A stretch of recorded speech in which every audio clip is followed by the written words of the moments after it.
안녕하세요. 중국에서 고깃집 운영하고 있는 홍달고깃집 대장입니다. 시간을 보면서 시작을 하죠. 지금은 18분입니다. 아마 올해 중에 저녁 장사가 가장 안 된 하루가 아니었나 싶습니다. 지금 영상을 찍을 수 있는 이유도 간단하죠. 손님이 없기 때문에 빨리 정리를 하고 애들 다 보내고 뭐 할까 고민을 조금 했는데 그래도 영상을 찍는 게 낫다고 생각을 해서 앉았습니다. 영상은 벌써 7개월이었나? 추가 편집 들어가야 되는 게 2편 있고 그리고 추가적으로 더 영상을 찍어야 되니까 컨텐츠는 여러 가지로 준비를 하고 있는데 오늘 얘기를 해보고자 하는 주제는 직원에 관해서 말씀을 드려보고 싶습니다. 또 이렇게 직원 얘기하니까 또 울컥하네요. 저희 가게는 주방에 5명 그리고 홀에 6명 총 11명이 근무를 하고 있습니다. 이제 저는 제외를 하고 그래서 주방은 주방대로 로테이션으로 하루 쉬고 홀은 홀대로 로테이션 하루 쉬고 그리고 토일은 전원 출근입니다. 그래서 주방 같은 경우는 월화수목금토일 한 명씩 쉬면은 딱 떨어지고 그리고 홀 같은 경우는 하루는 2명이 쉬고 나머지는 한 명씩 쉬면 6명이 딱 떨어지죠. 보통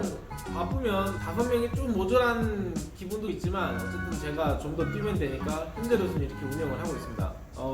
중국 같은 경우는 인력을 보충할 수 있는 시즌이 어느 정도 정해져 있어요. 한국 분들도 대부분 아시는 중국인들은 춘절, 구정 그때를 상당히 중요시 여깁니다. 그래서 만약에 외지에서 돈을 벌려고 도시에 온 사람들은 돈을 열심히 모아서 구정 때 컴백 홈을 합니다. 작년 같은 경우 제가 이제 오픈 1년 딱 넘고 이제 첫 구정을 맞을 때 주방 2명을 제외하고 싹 다 그만뒀습니다. 이게 물론 제가 비전도 좀 제시를 해줘야 되고 뭔가 이점이 좀 있어야 되는데 뭐 그런 게 없었던 이유도 있고 그리고 식당에서 일하는 종업원들이 뜨내기들이 좀 많습니다. 이게 장기적으로 일하는 사람보다 대부분 단기적으로 일을 그런 사람들이 많은데 올해는 그래도 괜찮은 직원들한테는 낚시를 좀 하고 있습니다. 그래서 아마 지금 한 3, 4명 정도는 돌아올 것 같아요. 그래도 요식업 특성상 장기 경력자가 늘어나야지 서비스나 전반적인 게 안정이 되지 않겠습니까? 근데 제가 오늘 직원 쪽으로 말씀드리고 싶은 부분은 크게 2가지입니다. 이제 첫 번째 같은 경우는 직원 구인 구직. 뭐 저희 같은 경우는 구인이잖아요. 그게 정말 희한한 게 다들 짠 것도 아닌데 갑자기 우르르 지금 저 같은 경우도 주방에 지금 2명이 관둔다고 그러고 홀 같은 경우도 갑자기 3명이 관둔다고 해가지고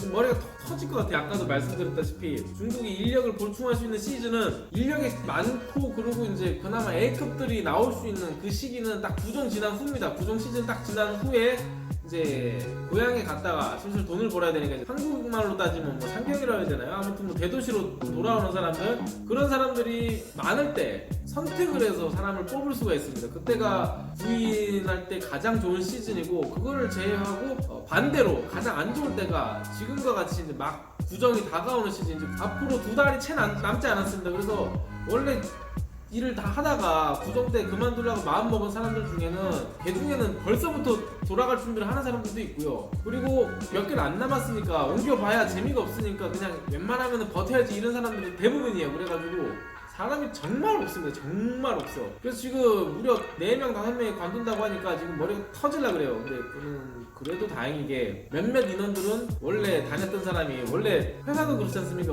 떠나간 인력은 다시 재고용을 하지 않지만 저는 좀 다릅니다. 일단은 급한 불은 끄고 봐야 되기 때문에 인력 보충을 이번에 새로운 사람 2명, 1명은 점장을 뽑기로 해서 이제 그 사람이 내일부터 출근을 하고 또 1명은 원래 월 초에 퇴사를 했는데 무슨 일인지 또 나온다고 해가지고 일단 나오라고 했습니다. 답이 없지 않습니까? 사람이 없으면은 제가 아무리 열심히 뛴다 한들 인력으로 커버를 쳐야 되는 부분이 있는데 그게 안 되니까 일단 나오라고 했습니다. 그리고 인력 관리에 대해서 한번 또 말씀을 드려볼까 해요. 저는 한국에서 회사 다닐 때는 당연히 뭐 생산 아니면은 유지보수 쪽이었기 때문에 사람을 다룰 필요는 없었죠. 그냥 상사와 그냥 그 정도의 관계. 근데 중국에서 취업을 했을 때 처음 다녔던 회사가 LG 디스플레이 1차 밴드 업체였는데 공장에 대략 270명 정도가 근무를 했습니다. 생산 라인 사람들은 제가 딱히 직접적으로 대면할 일은 없고 저는 그때 품질, 과장이어서 어느 정도 체계가 잡혀있기 때문에 제가 크게 관리를 할 필요는 없었지만 어쨌든 조금씩 인력 관리를 경험을 해보다가 그리고 제가 일전에 다녔던 마지막 회사가 철광회사 여러가지 생산하는 그런 업체였는데 총 60명 정도 됐는데 사실 제가 이렇게 사람을 달아본 경험은 많지 않았기 때문에 좀 많이 미숙했고 그 경험을 바탕으로 이제 제가 요식을 나와가지고 일을 하지 않았지 않습니까? 근데 전에 도시락 가게 같은 경우는 정말 소규모였습니다. 저 그리고 주방에서 요리를 할 수 있는 아줌마를 하나 구했고 그리고 포장 그 전화 받고 포장하고 뭐 그런 애들 해서 4명에서 저까지 해서 5명이 근무를 했었는데 그냥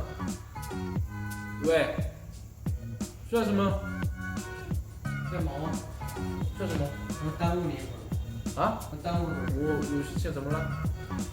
还有钱啊？不是，那么你现在录视频吗？啊？怎么了？我爸妈在家打架了。我今天打了一天电话，家里现在要闹离婚，我没办法。所以嘛，意思就是直接现在离职的意思吗？啊，我问你嘛，是吗？你这边被没？ 사장 관리해서 얘기를 하고 있었는데 그치? 직원 하나가 와가지고 집에 간다고.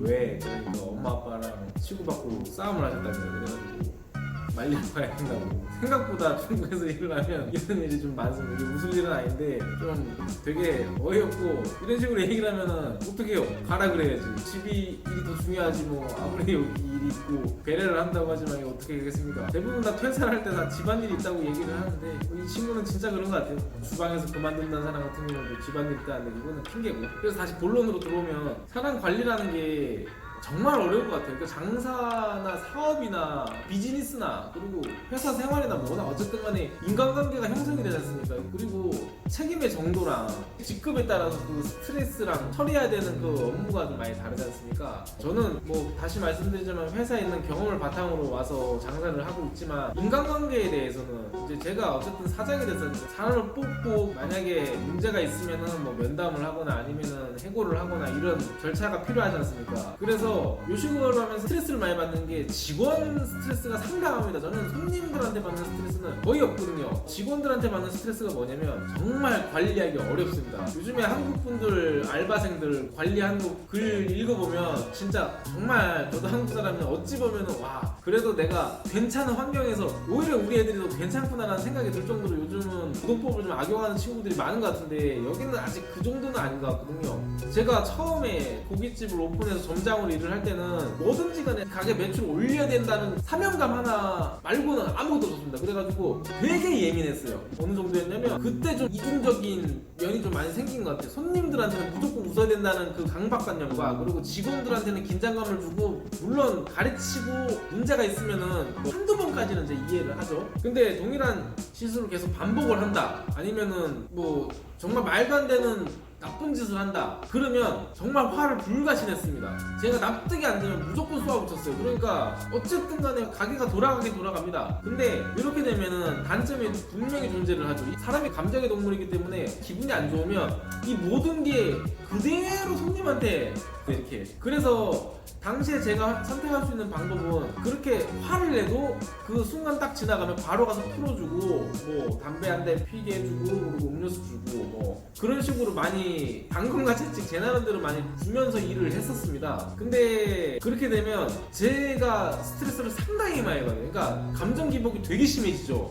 그리고 이제 직원들한테도 아무리 제가 풀어줘도 이렇게 한번 욕을 심하게 먹고 소리를 지르는 걸 듣고 나면 당연히 사람이 마음이 상하지 않습니까? 이런 게 조금씩 누적되면 결과론적으로 어떻게 해줘도 이게 쌓여가지고 안 좋더라고요. 그래가지고 제 와이프도 당시에는 저희 가게에서 같이 일을 했기 때문에 순간 매개체를 많이 활용을 해줬으니까 아 애들을 좀 네가 좀 풀어줘. 그러니까 엄마 아빠 역할 뭐 이런 거라고 하면 할 수도 있고 여튼 뭐 그런 식으로 좀 시작을 해서 일을 해봤는데 제가 느껴보니까 그게 능사는 아니더라고요. 그래가지고 정을 주는 방법을 한번 선택해봤습니다. 직원들한테 되게 잘해주는 적이 있었어요. 이게 이심전심이면 좋은데 저는 그래도 제 마음을 줬다고 생각을 하고 계속 안부 물어보고 집안이 어떠냐 최근에 어떻게 지내냐 뭐 지내는 거 불편하지 않느냐 그러면서부터 해가지고 뭐 기숙사는 어떠냐 뭐 인터넷은 뭐 내가 놔줄게 어쩌고 뭐 이렇게 많이를 했는데 상대방은 제 앞에서는 웃어도 갑자기 안 나오더라고요. 가불을 해달라고 요청을 했었는데 근데 가불이라는 게 생각보다 거절하기가 저는 어려웠습니다. 그게 쉽게 안 돼! 이렇게 할 수 있는데 중국 애들 핑계가 많아요. 그리고 그분이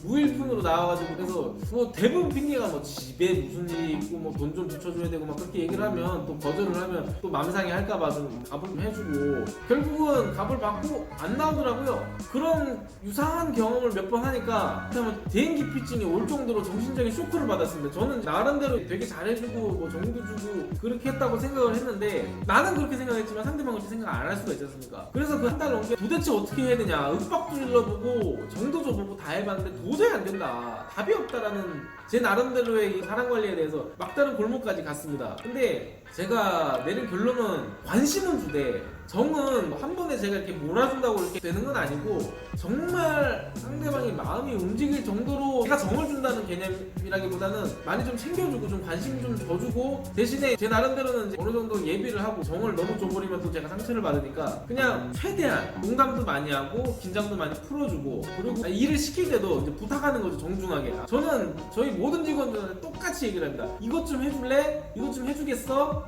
요거 좀 해주라. 그리고 진짜 농땡이 치는 놈들이 짱 박혀가지고 핸드폰 보고 화장실에서 담배 피우는 놈들, 아 미치죠 진짜. 맘 같으면 진짜 패 죽이고 싶은데 그러면 저 잡혀갑니다.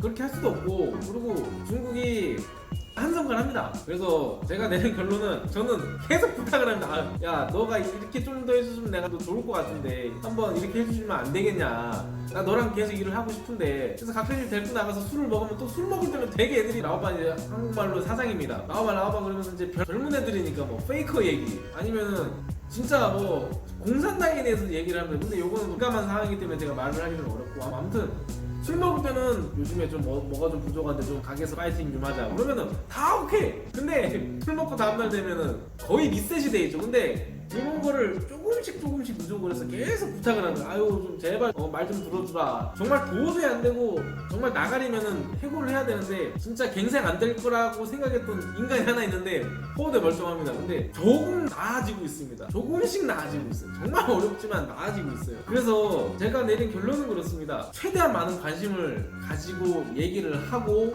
그리고 명령보다는 상하관계보다는 평등관계에서, 저는 제가 사장이라고 본인의식이나 그들보다 낫다 이렇게 생각하는 건 단일도 생각을 하지 않습니다. 똑같은 사람이고 그들이 있기 때문에 제가 돈을 조금이라도 더 벌 수 있는 것이고, 그럼으로 인해서 가게가 발전을 해 나가고 있는 것이고, 멀리 보는 게 좋은 것 같습니다. 직원을 이렇게 달래면요 대하는 게 조금씩 좋아집니다. 지금 저도 자영업 한 지 얼마 많이 되지도 않고, 저도 계속 방법을 찾아 나가는 단계죠. 어떻게 하면 좀 더 직원 관리를 해가지고 일을 통해서 손님한테 더 나은 서비스가 나갈 수 있을까 고민하면서 방법도 찾고 개선을 해나가고 있는 단계인데, 너무 상처받는 거를 두려워하시는 것보다는 좀 따뜻한 마음으로, 그리고 정한되면 답이 없지 않습니까?